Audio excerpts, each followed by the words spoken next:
junio se pinta de colores.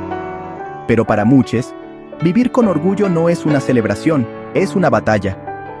Mientras las marcas hacen arcoíris en sus logos, hay quienes siguen perdiendo trabajo, familia, derechos y hasta la vida por atreverse a hacer. Este no es un episodio para aplaudir lo que ya sabemos, es para hablar de lo que no se ve. Del bullying que todavía mata, de los closets que aún se cobran con ansiedad, de las infancias que siguen escuchando que están mal por existir. Hoy en Cositas de Niños, ponemos sobre la mesa la otra cara del Pride, la de quienes marchan, no por moda, sino porque si no alzan la voz, no sobreviven. Este episodio no es cómodo, pero si te incomoda, probablemente es porque hace falta que lo escuches. Te doy la bienvenida al episodio número 15 de la sexta temporada de Cositas de Niños. Hey, escucha, ven pa' acá. Somos cositas que nadie va a callar. Rompiendo tabúes nos vamos a desatar.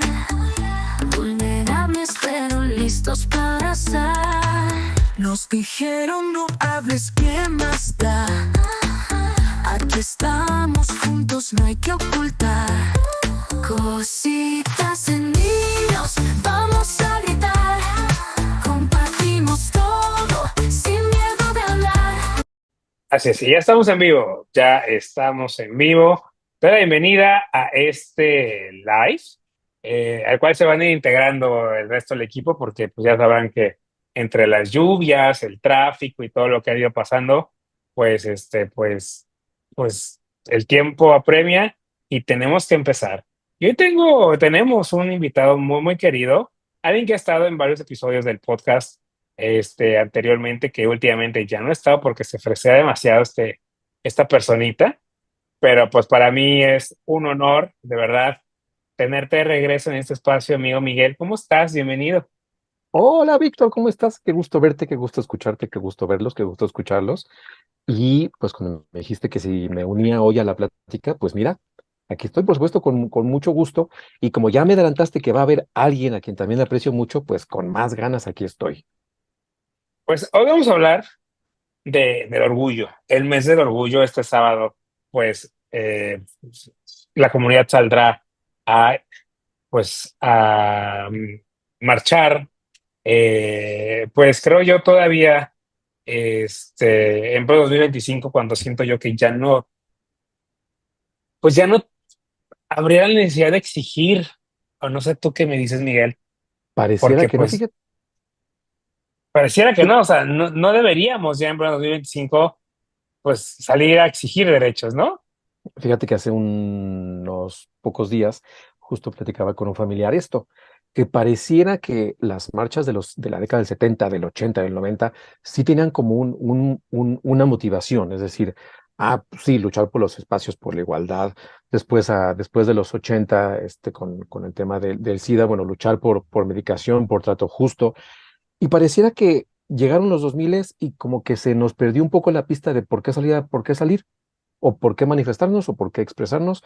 Pero yo creo que a final de cuentas es el seguir consolidando la identidad, la identidad del colectivo. Y como yo siempre he comentado, el tema de la diversidad sexual también le compete a los heterosexuales.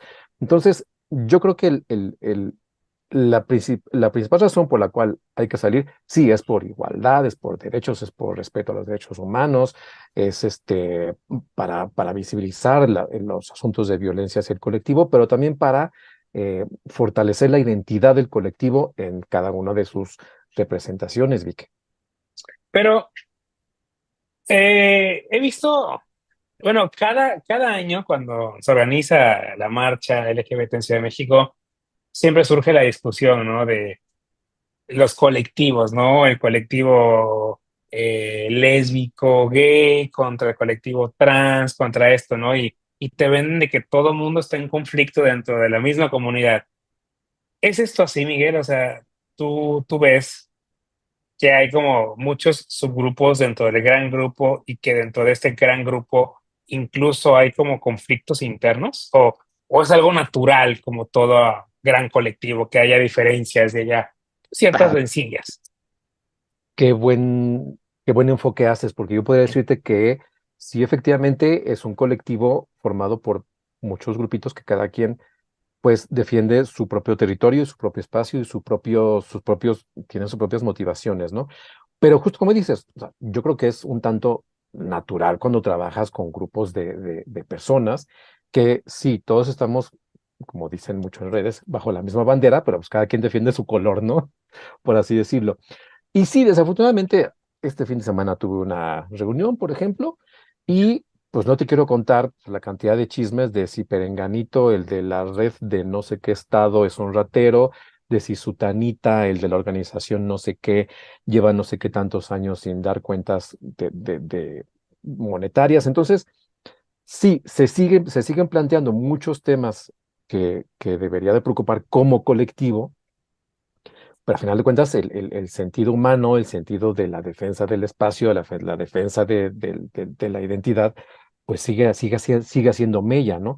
El sábado acá en la Ciudad de México hubo la marcha lencha, ¿no? Que fue una marcha para puras chicas lesbianas que tuvo un jale tremendo y desafortunadamente yo me enteré de puro rebote en redes, es decir, no tuvo la repercusión que yo hubiera esperado, que yo hubiera querido ver.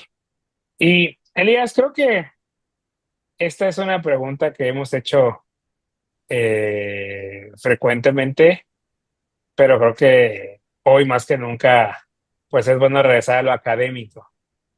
Podemos hablar y eso te lo digo, cada año lo hablamos, cada año lo mencionamos, pero creo que hay personas que quizás no han escuchado esos episodios o no lo saben, pues la diferencia entre identidad de género y orientación sexual, que siento yo que es fundamental entenderla. Sí, claro. Por ejemplo, ¿no? Hablando de esta dicotomía de sexo y género, sexo se refiere a la parte justamente biológica, cuando de alguna manera nacemos, estamos dotados de, voy a ser como muy educativo, aparato reproductor masculino, aparato reproductor femenino, y a partir de ahí, bajo las convenciones biológicas y sociales, nos designan como mujeres y hombres. En la construcción, digo construcción de género porque es también una convención, el género masculino o femenino, bueno, se va justamente a asignar para que a nivel social, educativo, político y todas estas construcciones de otros, digamos, vínculos, pues puedas estar considerado dentro de los estereotipos de qué es lo adecuado, ¿no? Para lo femenino, para lo masculino. Y bueno, sobre eso va quizá un poco la educación y la parte familiar, social, ¿no? En este constructo que la propia sociedad va definiendo. Cuando hablamos de expresión de género, la expresión de género es aquella imagen, pero también es un lenguaje, pero también es una forma de ser de las personas que pueden tener una expresión de género, igualita a su género biológico o de nacimiento o diferente, ¿no?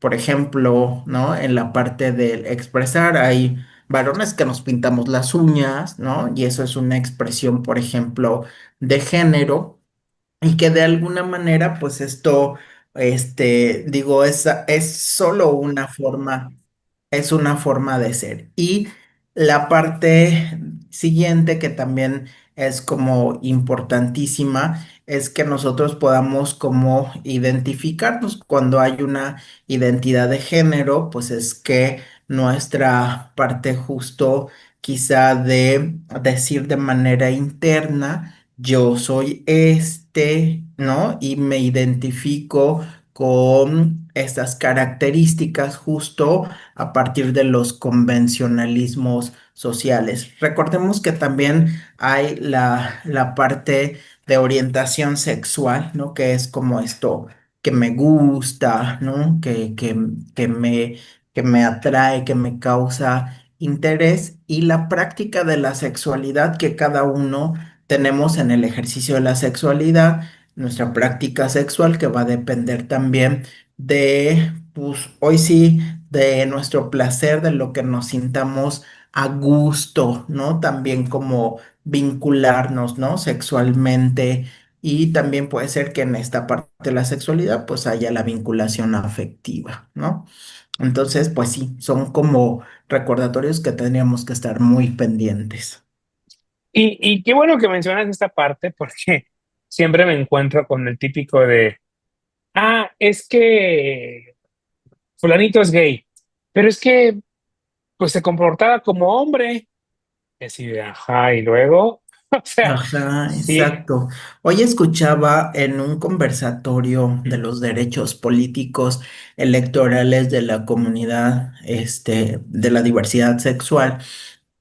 Justo una activista trans decía, es que yo tengo, y dice, no se ofendan y no me vayan a funar, pero yo tengo como algo que decirles, ¿no? A las personas, trans que siempre andan dando shows y siempre hacen como, por ahí a lo mejor, digo, no todas, dice, pero arte drag, ¿no?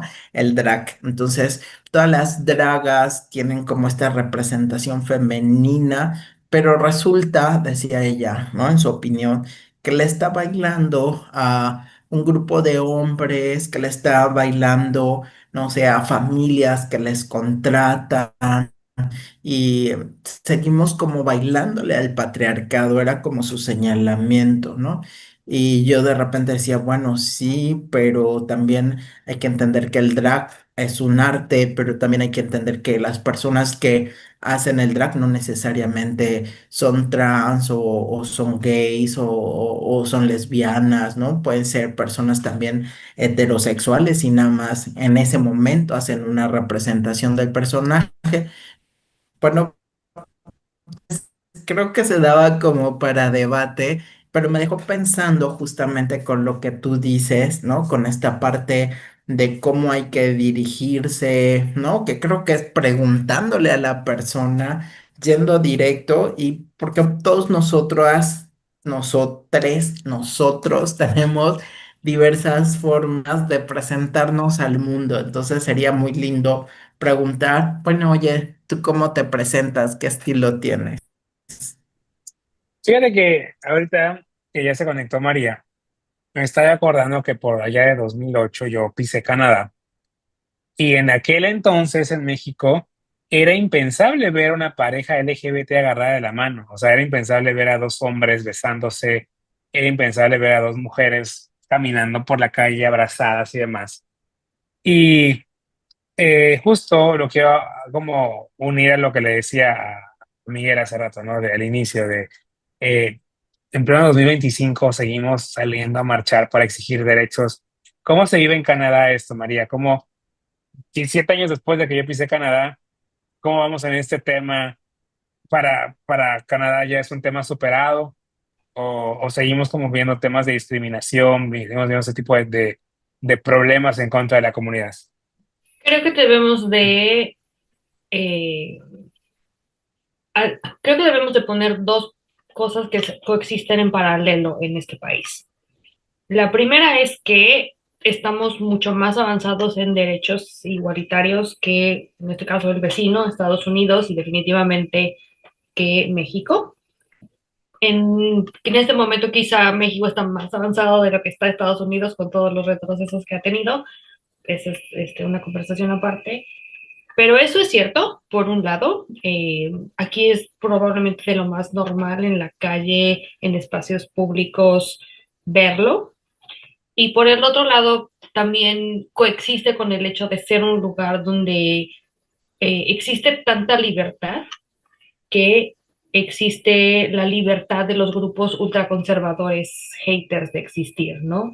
Entonces, sí es una situación que tú sales a la calle y lo ves muy normal, como el hecho de que, por ejemplo, aquí sea legal en esta temporada de calor andar topless, cualquiera lo hace, nadie tiene por qué decir nada. Sin embargo, si vas a encontrar esta parte de la población en la calle, ultraconservadora, ultra religiosa, sobre todo de estas necesariamente nuevas corrientes que han salido que son ultraconservadoras, sacando cosas de diferentes lados y que se confrontan a los grupos y que se confrontan con la gente de la comunidad y abiertamente entramos en temas de acoso, de bullying, de tengo que llamar a la policía para pedir que esta persona no me moleste, etcétera. Creo que desgraciadamente a nivel mundial seguimos con esta situación y hay que recordar que en otras sociedades como es en la que estoy actualmente,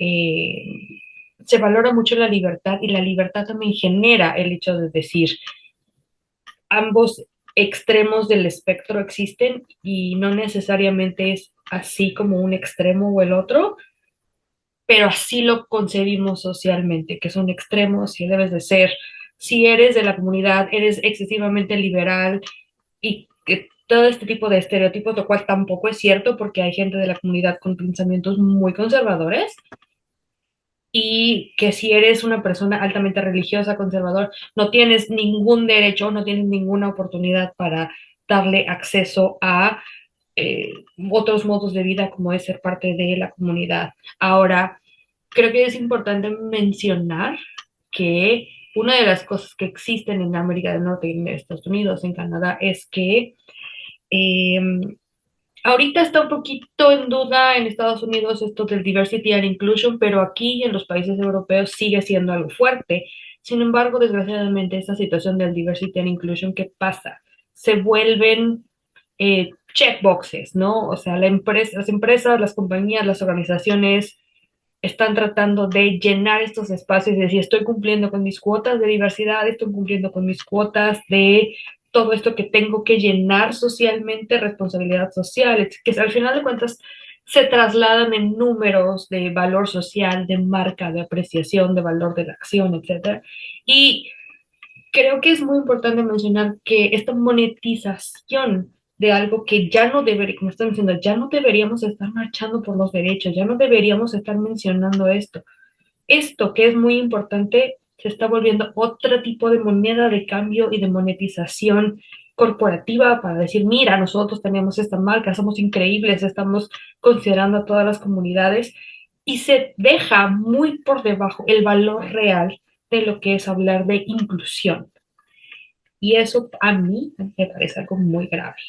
Yo siento que es un tema más de ganar de todos lados, ¿no? O sea, las empresas en junio todas se ponen de arcoíris y el resto del año tienen políticas no inclusivas. Hemos tenido aquí a Laín Pinzón, que nos ha dado casos reales de empresas que han violentado a personas LGBT, personas con VIH, y demás, que ahorita están pintadas de arcoíris. Entonces, esta hipocresía de muchas empresas, bueno, incluso instituciones de gobierno, Pues te iba a decir, no que, vayamos muy lejos, hasta una situación, no vamos a decir nombres, no, pero una situación que recientemente vivimos en el podcast de una oportunidad excelente con personas de la comunidad y por el otro lado una oportunidad de patrocinio que era no, pero nosotros no queremos nada que ver con eso. Como, claro, ¿qué está pasando?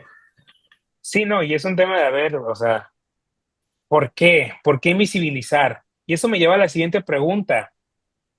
Sí, y me hace recordar una discusión que tuve con un ex compañero de la primaria que es muy religioso, que me decía que ser parte de la comunidad era antinatura. En este caso concreto, que ser homosexual era antinatura. Y yo le decía, yo creo que lo que es antinatura es tu homofobia.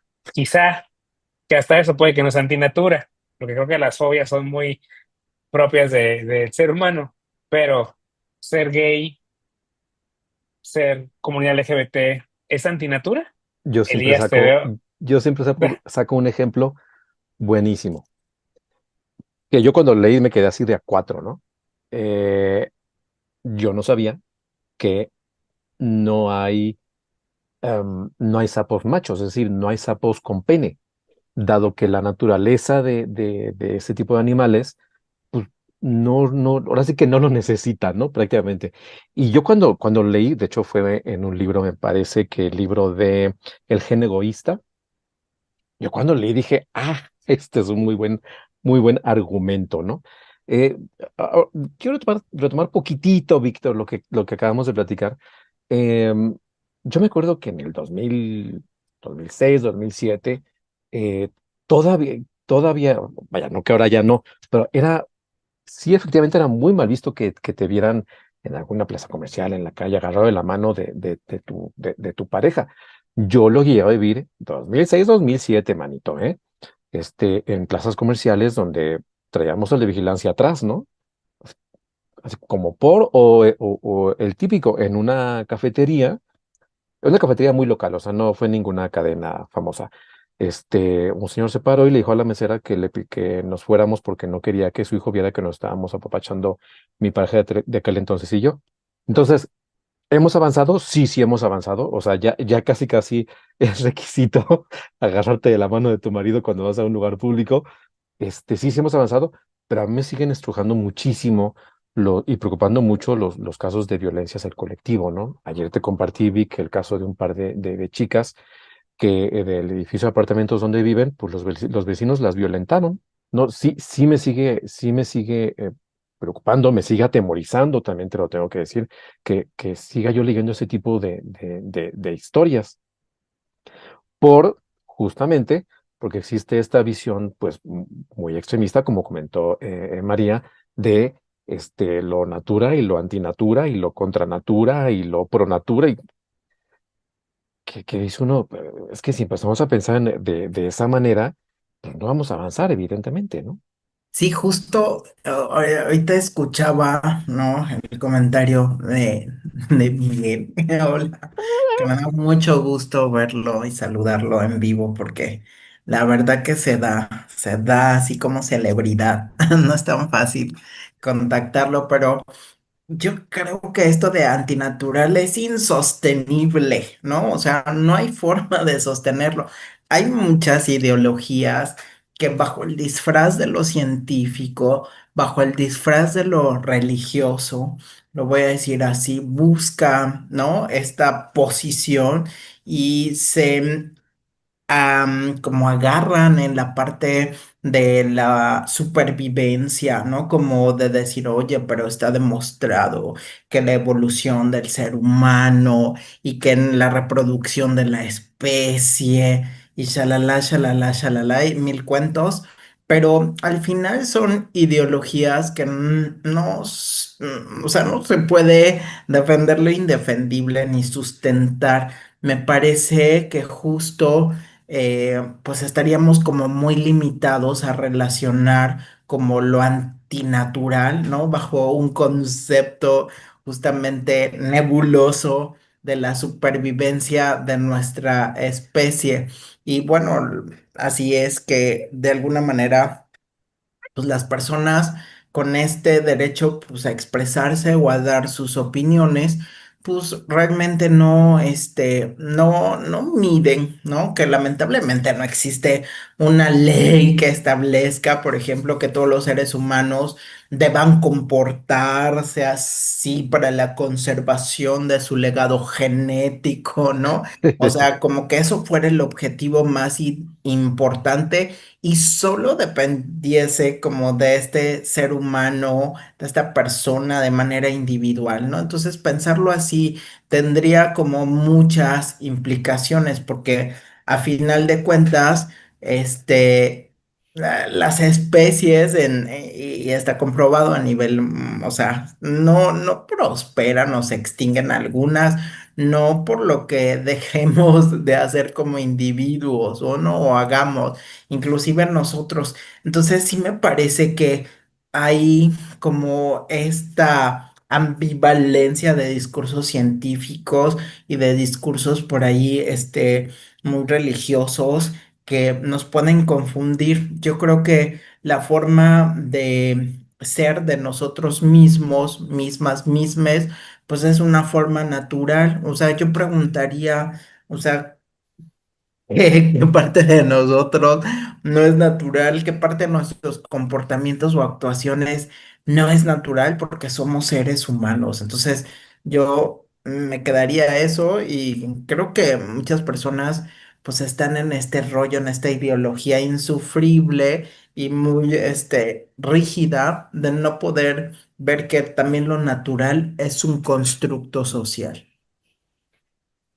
Claro, y yo creo que usan el argumento de lo antinatura porque quieren ellos justificar su fobia. Entonces, Hablando de todo esto, encontré no hace mucho una creadora de contenido en inglés y ella habla mucho acerca de estas fobias y estas antinaturas situaciones que se están dando mucho, dado el ambiente geopolítico en América del Norte. Y específicamente, ella viene de una de estas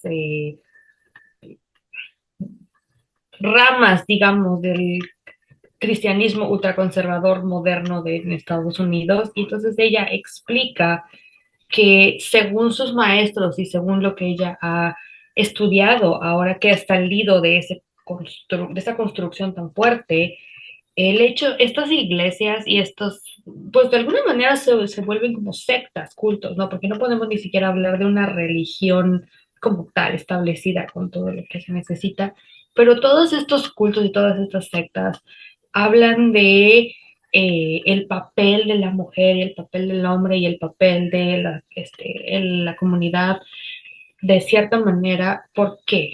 Porque todas estas instituciones o cuasi instituciones se basan y solamente triunfan a través de la opresión de estos personajes.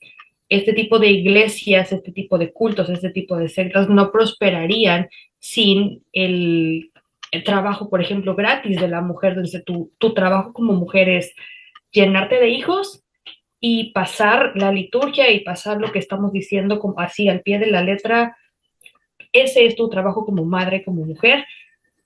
Si tú te estás rehusando a hacer ese papel, dices, yo no quiero tener hijos, yo quiero ser una persona libre, yo quiero hacer eso, estás challenging el status quo de aquí debe de haber una cúpula de hombres heterosexuales de cierta forma, de cierta manera, de cierta raza que llevan el control y por lo tanto la comunidad hace mucho más fuerte challenge a esta situación porque entonces no estamos necesitando esa estructura de hombres que esclavicen mujeres, que trabajen gratis para mantener estas sectas, que sigan pasando estas ideologías. Y creo que eso es algo que podemos ver reflejado en muchas otras estructuras sociales. Me pareció muy interesante porque es cierto, la opresión a los grupos LGBTQ y la opresión al género femenino en general es lo que ha mantenido a muchas instituciones a lo largo del tiempo por el trabajo gratis, por el miedo, por el yo no voy a decir nada y me voy a seguir en esta línea para que esté a salvo. Y con esto creo que estamos de acuerdo que no queremos decir que nadie que esté su vida en peligro o alguna situación en peligro diga no me importa, hago lo que sea, pero creo que es importante, me pareció importante traerlo porque creo que eso es una base fuerte de entender lo que está pasando hoy en día, de nos estamos dando cuenta que sin los colectivos femeninos y sin los colectivos de LGBTQ, ellos no son nada porque nosotros somos los que estamos cuestionando el status quo de la situación. Y eso es lo que creo que genera más conflicto hoy en día, si no Sí, me equivoco. sí. Conecto con lo que dice María porque justo al ser como esta parte de antinatural, pues lo que decía de las políticas, ay, seguro que ese sector es antinatural porque lo acostumbrado es que vayamos a un matrimonio, pero las políticas ahora son diferentes y son una minoría y aparte están enfermos, ¿no? Como característica principal, nos dotan de una enfermedad que hace mucho tiempo a nivel de psicología, pues no, o sea, no hay característica ni el APA, o sea, las asociaciones psicológicas americanas, ni los manuales de psiquiatría, nada, nada, no puede como mencionarla como una enfermedad. Entonces, creo que también es insostenible poner esos argumentos políticos que son minoría, que porque no llegan a casarse, a matrimoniarse, están enfermos, ¿no? Por supuesto que no, ¿no? Y sigo pensando que es algo insostenible porque al final todo recae en el tema de la dignidad humana. Todos somos seres humanos, todos somos diferentes, todos somos diversos.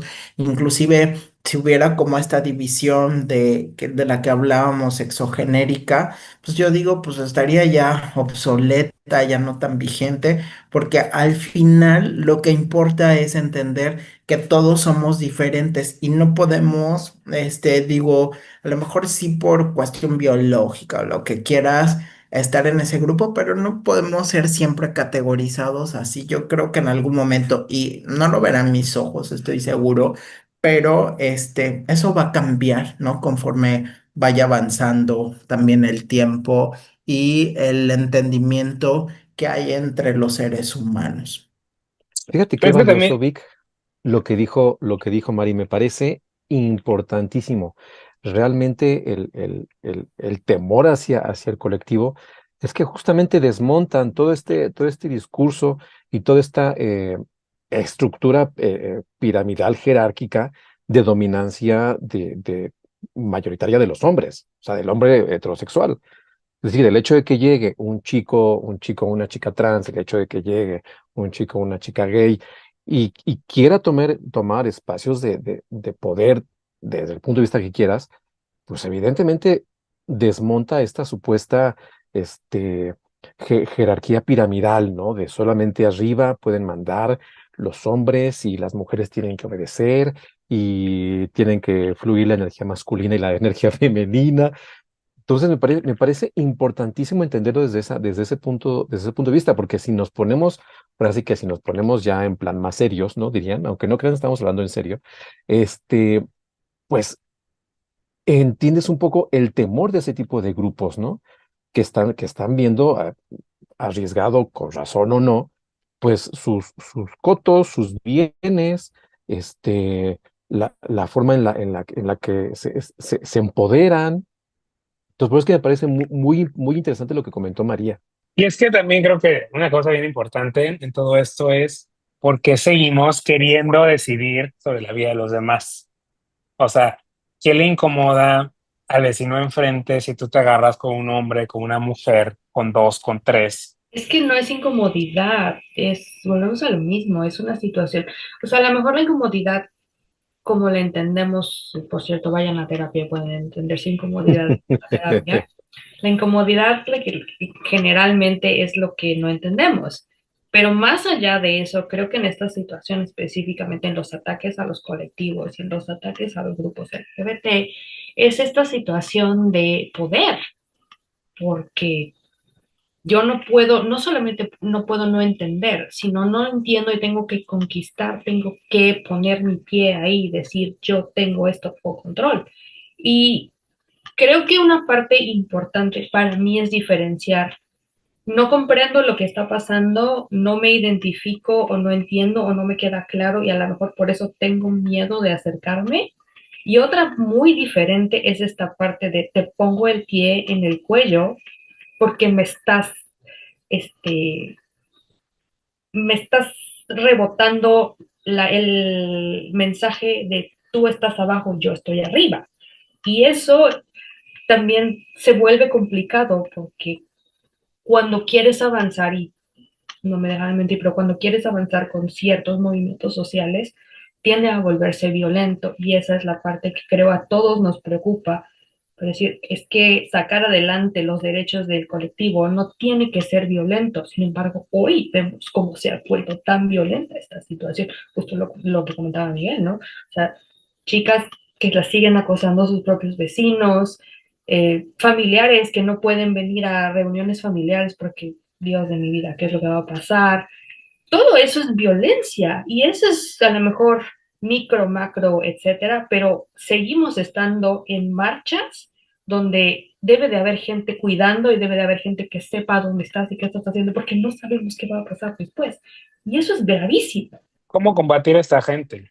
¿Cómo yo, comunidad LGBT, o yo como aliado, puedo ayudar a combatir esta intolerancia, esta... Ah, porque aparte, bueno, antes de llegar a ese punto, tenemos que hablar de tolerarme como gay, como trans, o sea, me tiene que tolerar el vecino o me tiene que aceptar, porque siento que hay una diferencia entre tolerar y aceptar, y es como el típico amigo de, es que yo los tolero mientras no se metan conmigo. Por cierto, tengo muchos amigos gays, ¿no? El típico que te dice eso, ¿no? Entonces, ¿me tienes que tolerar No, pues, o me pues tienes que aceptar?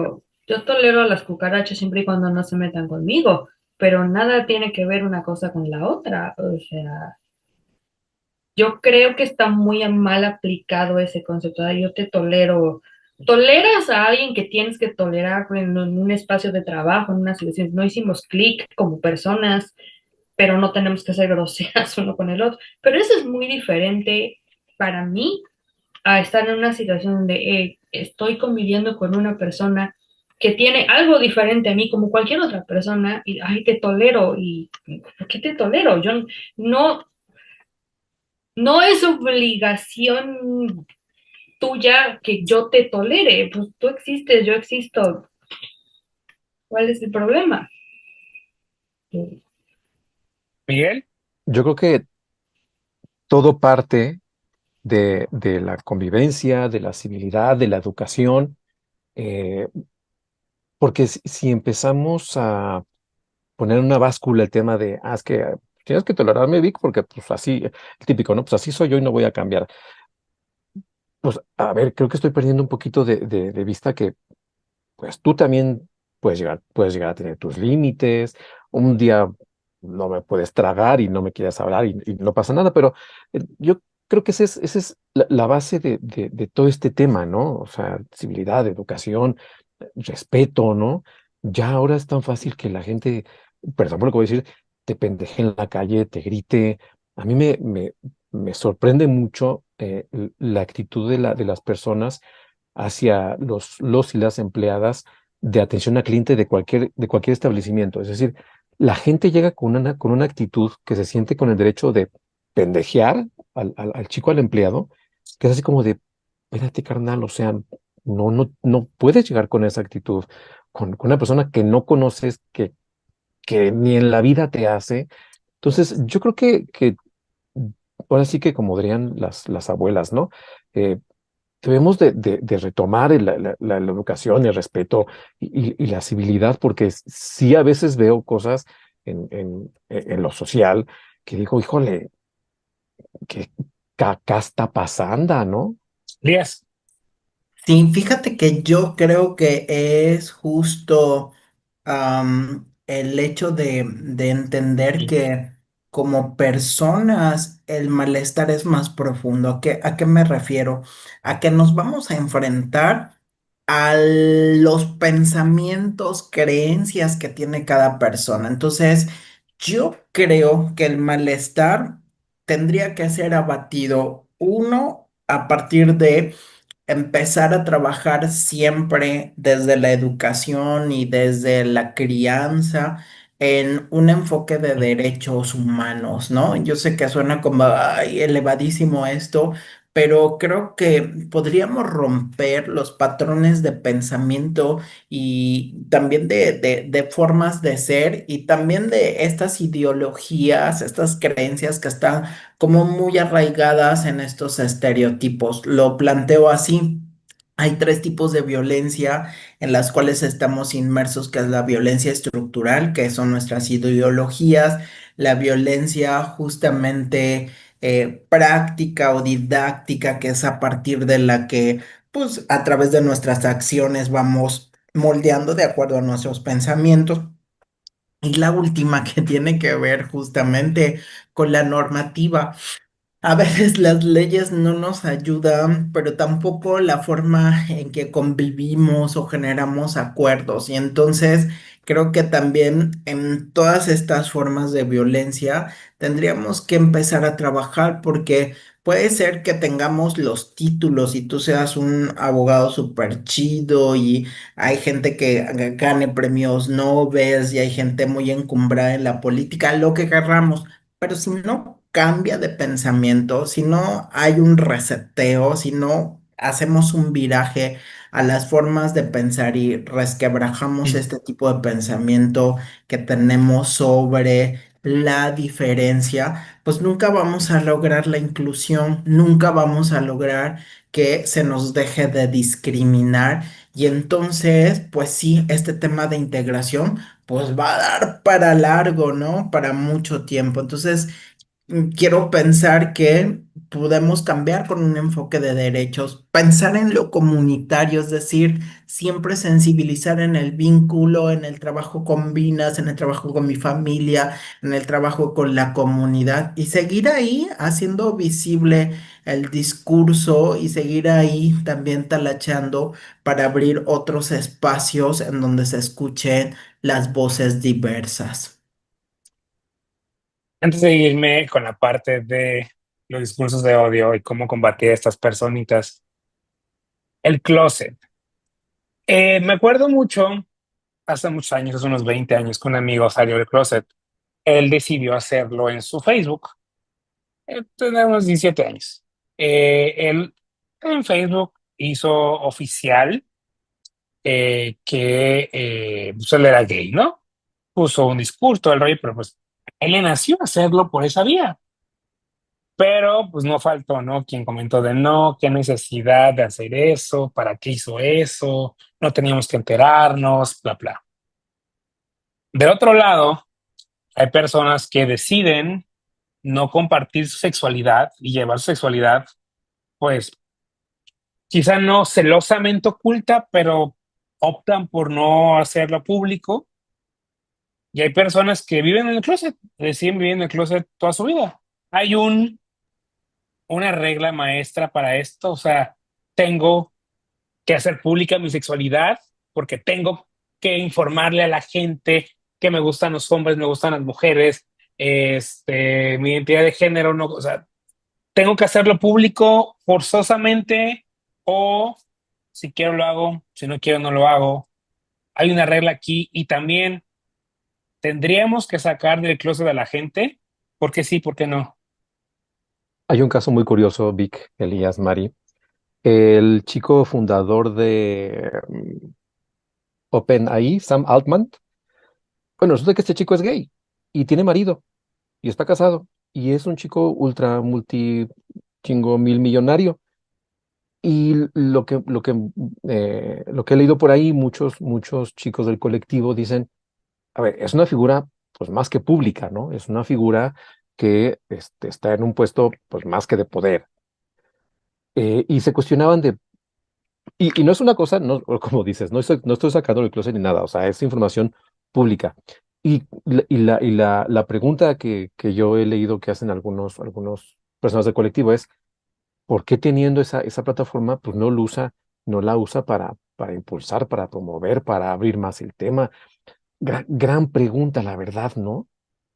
Y como esa figura, suponte ustedes chicos, pues también saben de figuras públicas que no lo ocultan, pero pues tampoco lo dicen, ¿no? Yo creo que muchas veces tiene que ver también con los entornos en los cuales se desempeñan las personas, ¿no?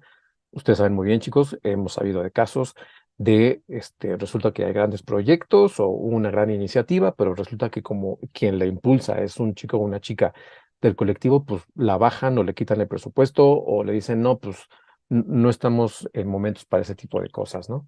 Entonces, creo que aquí juega mucho el entorno de cada sujeto y, y como dicen también muchos compañeros del colectivo, pues ante todo, pues respetar las decisiones, ¿no? O sea, yo con qué autoridad voy a llegar a decir de ti, de Elías, de Mari, X cosas, cuando yo creo que forma parte de su vida, de su entorno y de lo que ustedes estén viviendo en ese momento, ¿no? Fíjate que eso me recordó esta mañana que salió el shooting de Pedro Pascal de Vanity Fair, que decía un chavo que sigo que ¿por qué Pedro Pascal, siendo que no oculta que es homosexual? O sea, él no lo ha dicho públicamente, pero para la perspectiva de esta persona, él no lo oculta. ¿Por qué no han dicho abiertamente que es gay? Porque lo que argumenta él es justo lo que tú dices, ¿no? O sea, porque siendo una figura pública, él podría impulsar la agenda de la comunidad, esta agenda pro derechos humanos, podría sumarse a esta lucha pública por la dignidad, los derechos y demás de la comunidad, que por qué Pedro Pascal no lo ha hecho, ¿no? Y digo, ponía como un contraargumento el no que él ahorita está en su momento más fuerte de la carrera, ¿no? Y que casi todos los papeles son del American Man, ya sabes, Mm. acá muy acá, bla, bla, bla, y que sacar que fuera gay, pues lo que también dices tú, ¿no? Le podría afectar en su carrera. Yo personalmente no sé si Pedro Pascal debería abiertamente salir del closet. Yo creo que si él quisiera, podría hacerlo, y si él no lo quiere y le funciona como lo ha llevado hasta el momento, pues para mí está bien. Al fin y al camino, lo que para él funcione, para mí está bien, pero hay quienes no lo ven así, quienes lo critican, no lo señalan porque, pues siendo que él supuestamente desde su perspectiva no oculta que es homosexual, porque no hace su statement de que él es homosexual. Pues mira, yo creo que, por ejemplo, en el caso específico de Pedro Pascal, creo que para empezar es un poco injusto decir que no toma ninguna porque ha tomado una bandera muy clara que es defender a su hermana transexual y para él en este momento eso es algo que más vale la pena que hablar de sí mismo. Entonces, creo que, a ver, amarrado con todo lo que estamos diciendo de no, nadie tiene por qué sacarte, nadie tiene por qué empujarte, eh, cuando tomas una decisión y te das peso a algo que para ti es más importante, que es lo que está pasando en este caso, pues esa es su bandera y él está decidido que su bandera y por lo que él se pare en este momento sea por la existencia y seguridad de su hermana, lo cual es muy loable, respetable y etcétera.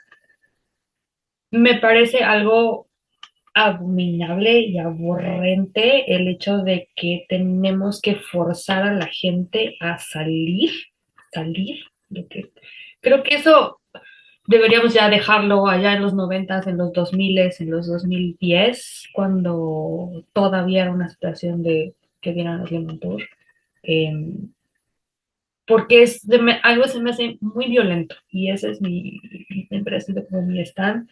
Y sí me he topado con gente que dice, no puede ser que sea violento porque significa que te estás interesando y que quieres saber.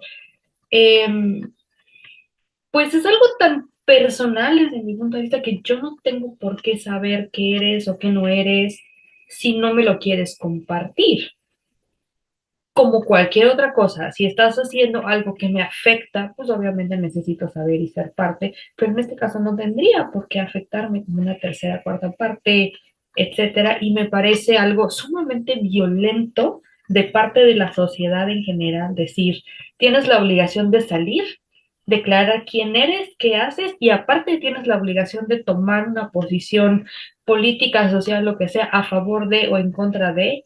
Muchas veces la persona misma está en conflicto con su situación, no ha decidido, no ha podido hacer las paces con lo que está pasando y encima estamos obligando a que pase, se me hace excesivamente agresivo de parte de la expectativa social. Decir, ah, bueno, no vas a hacer el rol tradicional, tienes que ser un guerrero social que haga todo esto. No, o sea, he tenido amigos y conocidos a través de mi vida que han decidido llevar su situación extremadamente privada, pero así como ellos han decidido llevar su vida amorosa, privada, son homosexuales, son heterosexuales, o sea, todos tenemos derecho a decir, esta es mi relación, esta es mi vida privada y eso es hasta donde yo quiero compartir. Es un tanto, para mí es el equivalente a decir, porque tienes redes sociales, tienes la obligación de postear lo que desayunas, lo que comes, lo que cenas, dónde estás a cada segundo, y no es cierto. Sigue siendo una forma de violencia decir, este es el estereotipo que debes de cumplir, debes de ser aguerrido, debes de ser vocal. No es cierto, desde mi punto de vista. Sí, yo me quedaría pensando justamente en que pues nadie puede obligar a nadie a salir del closet y nadie puede como tener como este argumento de barca, os digo, lo puede imaginar y acá no quiero verme como muy prohibitivo, pero yo diría, ¿qué pasa por la mente de las personas que piensan eso, ¿no? De que, ay, sí, por ser figura pública debe, por ser, homosexual y, ay, debe tener como todo este lobby, ¿no? Este reflector para eso. Yo diría, ¿quiénes somos nosotros, ¿no? Como para decidir la vida del otro, como para poner expectativas, yo diría, bueno, hay que hacer una revisión en nosotros y qué pasa con nosotros que llegamos justo a ese punto. Eso es lo que tendría que añadir. Sí, pues yo creo que no nos tendría que interesar la vida sexual de nadie, en absoluto más que la nuestra. Con quién se acuesten, con cuántas personas se acuesten, de qué manera se acuesten, pues no tendría que hacer nuestro chisme, digo, eso ya le corresponde a cada Y quien. dices, bueno, para chismear está sabroso, pero con tus allegados, con la gente con la que tienes confianza, pero no es un tendedero de "Ay, yo soy esta persona y yo tengo que gritar a los cuatro vientos qué es lo que hago, aunque no es lo que hago. ¿Por qué? ¿Por qué me pones en esa situación de vulnerabilidad tan fuerte? ¿No? O sea, Y creo que es bien importante abordar, digo, ya vamos hacia el final de esto, porque si no, no vamos a acabar, porque son muchos temas que podemos hablar, pero creo que es bien importante mencionar también qué hacer si descubro que después de ciertos años mi orientación sexual no es la que yo pensaba que era, y me comienzo a dar cuenta que pues toda mi vida creí que era heterosexual, pero pues últimamente he estado sintiendo cosas por alguien de mi mismo sexo género. ¿Qué pasa si después de algunos años empiezo a ver que mi identidad de género pues al final del camino no es la que he llevado todo este tiempo? ¿Qué debería yo hacer? ¿Cómo debería yo de reaccionar? ¿Es el fin del mundo? ¿Hay una historia más allá de cómo reacciono? Porque creo que es la realidad de muchas personas, ¿no? Sobre todo de personas adultas. O sea, personas jóvenes, sí, eso es un hecho, pero lo he visto en muchas personas adultas, ¿no? Y muchas personas que juzgan de, no, ¿cómo es? Tenemos un caso en México de un cantautor, Felicia Garza, que ya no es Felicia Garza, que era Felipe Gil, ya no sé, sus 50 años, pues decidió que iba a ser Felicia Garza y hizo su transición y recientemente volvió a hacer su transición de regreso a hombre, motivado principalmente, ahora motivado en su momento por el odio, el rechazo de sus hijos, el rechazo de su familia, el rechazo de su círculo de compositores y supuestamente amigos. Entonces, como que todo ese rechazo lo hizo como decir, ok, quizá lo más prudente es que regrese a ser Felipe y deje Felicia a un lado. Y ahí fue muchos señalamientos de, ya ven, esas personas que hacen sus transiciones y no sé qué, ya ven que al final se arrepienten, no sé qué, y bla, bla, bla, bla, bla. Yo creo que de inicio, como lo he dicho en este momento, nos debería valer madre lo que la otra persona haga con su vida. Pero, ¿qué pasa con estas personas de que llegada a cierta edad sienten que ya no pueden cambiar? Que si se manejaron en negro hasta sus 25 años, 30 años, 40 años, tiene que ser negro hasta el último momento que estén respirando oxígeno. ¿Tiene que ser así? Ay, yo no sé barajéamoslo más absolutamente nada de despacio, eso. porque Sí, no. yo pienso, yo pienso, nada más como, bueno, en teoría la psicología lo que dice es que cada vez que van pasando los años en el envejecimiento, tu yo se vuelve muy endeble. Entonces, quiere decir que hay menos resistencia a que tú seas como quien regule las emociones, lo que piensas. Entonces, si tú fuiste muy cascarrabias en la juventud, vas a ser más cascarrabias. Si tú fuiste como muy chistosito y la vida todo light, pues así vas a ser más, ¿no? Es la tendencia, es lo que por ahí menciona la teoría de la psicología, que creo que puede haber variantes en la práctica, pero se agudiza el cómo eres tú cuando vas envejeciendo. Entonces yo pienso que cuando tú dices eso, pues quien pensó que era negro, yo voy a decir que hay como un negro azabache prietísimo con el que va a vivir. Pero también yo soy muy psicoterapeuta posmoderno y creo que siempre, en cualquier momento de la vida, hay la posibilidad de cambiar, hay una grieta en las verdades absolutas y entonces puede haber un momento de transformación. O sea, que podemos encontrarnos de todo. Entonces sí creo que hoy sí, ¿no? En este tipo de personas, pues no, en nosotros mismos no hay nada que esté escrito. Así que, pues yo diría que conforme vayamos viviendo la vida, ¿no? Eso. ¿Qué diría? Pues es que esa es la esencia de la vida, manito.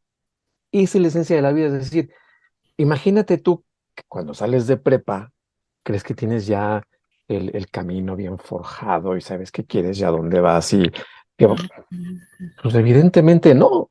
O sea, habrá algo, a mí la verdad, yo admiro muchísimo a las personas que dicen, no, yo desde los 8 años sabía que iba a ser arquitecto y a los 15 me fui a trabajar con mi papá al despacho y lo logran. Qué padre.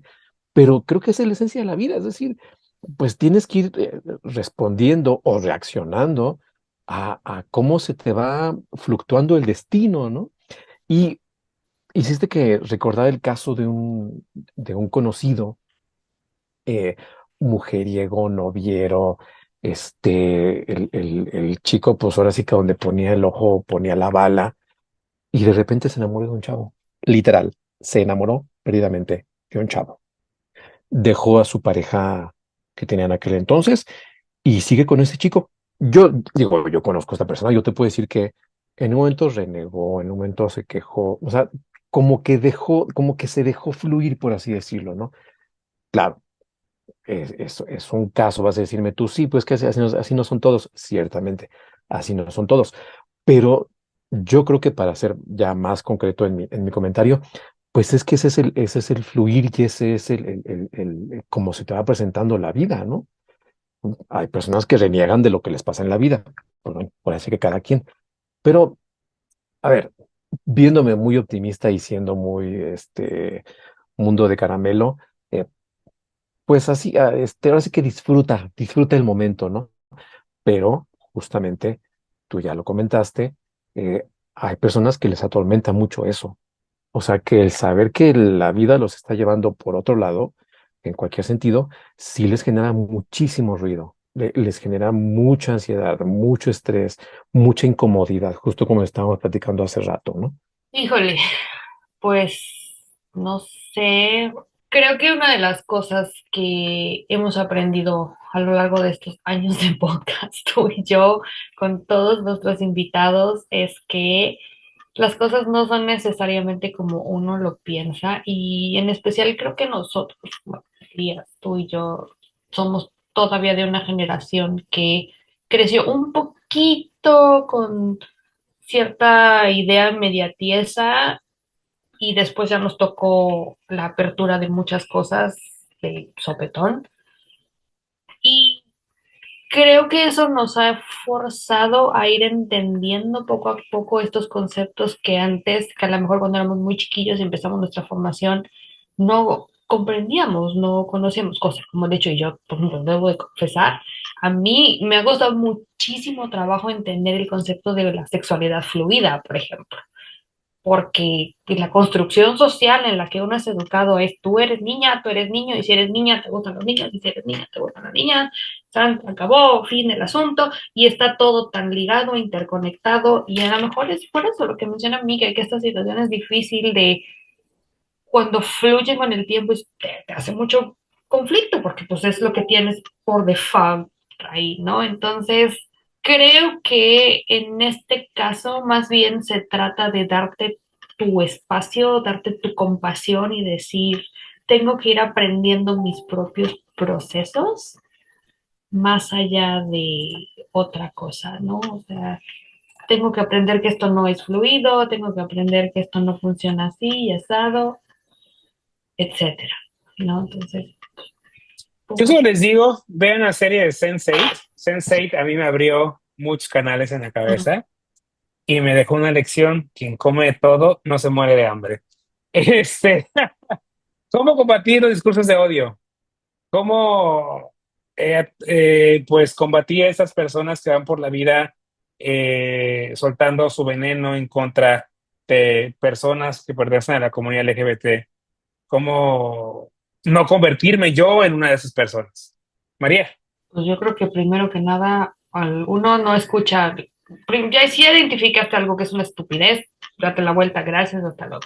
Pero aparte, creo que es importante cuando uno quiere ser aliado, hablar con las personas directamente involucradas y decir, ¿qué es lo que necesitas que yo haga por ti? ¿En qué te ayudo? Así sea micro o macro, ¿qué es exactamente lo que tú ves valor que yo haga por ti? Más allá de mi post, más allá de lo que yo te pueda decir, ¿en qué realmente te sirve mi participación para ir aminorando estas agresiones? Elías. Yo pienso que es esta práctica del autocuidado y autocuidarnos, no tener conciencia, bueno, al menos a mí, en mi mente pasa de no vivir en la violencia, entonces creo que sería lindo que pudiéramos integrar, ¿no? Formas de vivir a partir de la paz, a partir también de poder generar vínculos sanos y de también ver qué nos puede ir funcionando a nosotros para vivir una vida más sana y poder también en algún momento ser un refugio, un apoyo, pero yo diría más que nada una persona que acompañe a los procesos de los otros. Eso. Miguel. Ahorita que estamos hablando de esto, recordé que en un lapso como de un mes más o menos, me enteré de dos chicos del colectivo que andaban de viaje me parece que en Italia, o sea, dos personas que no se conocían ni nada, ¿no? En momentos diferentes, que sufrieron ataques homófobos en un lapso de un mes. Entonces, sí, sí, sí te da una idea de cómo se está moviendo, de cómo se están inquietando los grupos conservadores, ¿no? Son grupos muy violentos que pues obviamente lo peor que puedes hacer es ponerte al tú por tú con ellos, ¿no? Yo creo que cómo aminorar ese tipo de voces, porque pues, no las podemos callar, desafortunadamente no puedes picarle mute y que ya se callen, ¿no? Eh, Me parece que tejiendo una red de apoyo, como comentó Elías y Mari, ¿no? Es decir, que, que sientas que cuentas con gente, que cuentas con personas, cuando tu seguridad, tu integridad, tu estabilidad, pues está en juego, ¿no? Está en peligro. Yo creo que no puede ser un tema de si ellos gritan fuerte, nosotros tenemos que gritar más fuerte, ¿no? Porque se convierte en un griterío y es muy desgastante y pues nos puede llevar a que se desborden demasiado las emociones, ¿no? Y como dijiste, Vic, uno puede acabar siendo igual o peor que ese tipo de personas, ¿no? Entonces, yo creo que lo importante es desde el fuero de cada quien, desde el espacio de cada quien, y ir buscando redes de apoyo, ir tejiendo redes de apoyo, ir buscando amigos, colegas, acercarse a colectivos. Ahora ya es muy fácil contactar a colectivos, afortunadamente, ¿no? Entonces yo creo que desde lo individual me parece que sería una buena forma de ir, sobre todo fortaleciéndose uno, empoderándose uno, no puedes ponerte con ellos. Entonces, me parece que eso me parece un poco más este, adecuado, ¿no? Ir trabajando en lo personal, en lo individual y que los demás te vean como un agente que puede ser de apoyo. Últimos mensajes finales, 30 segundos. María. Sean felices y no le deben explicaciones a nadie. Elías. Ama y haz lo que quieras. Miguel. Yo me quedo con tu expresión, Vic, el que come de todo no se queda con hambre. Y sobre todo, chicos, muy importante, si no le están encontrando la cuadratura al círculo de la vida, al círculo en la vida, busquen apoyo, busquen ayuda. No se quieran echar solos ese tiro, porque los va a desgastar, los va a cansar y puede que lleguen a tomar malas decisiones. Yo creo que decirles que, bueno, lamentablemente este año no hubo especial del Pride en cositas de niños, pero lo ha habido en años anteriores. Pueden escuchar los episodios anteriores de especiales del Pride.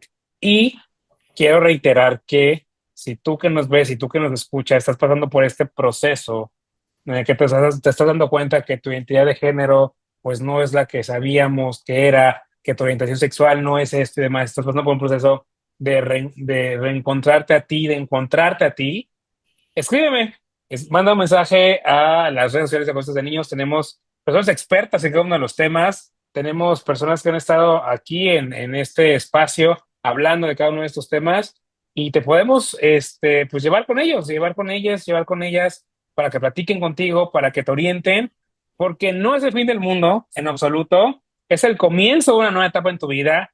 Difícil quizás sí, por todo esto que hemos hablado, pero valdrá mucho la pena. Ser tú mismo, tú misma, tú misma, valdrá mucho la pena, valdrá mucho la lucha.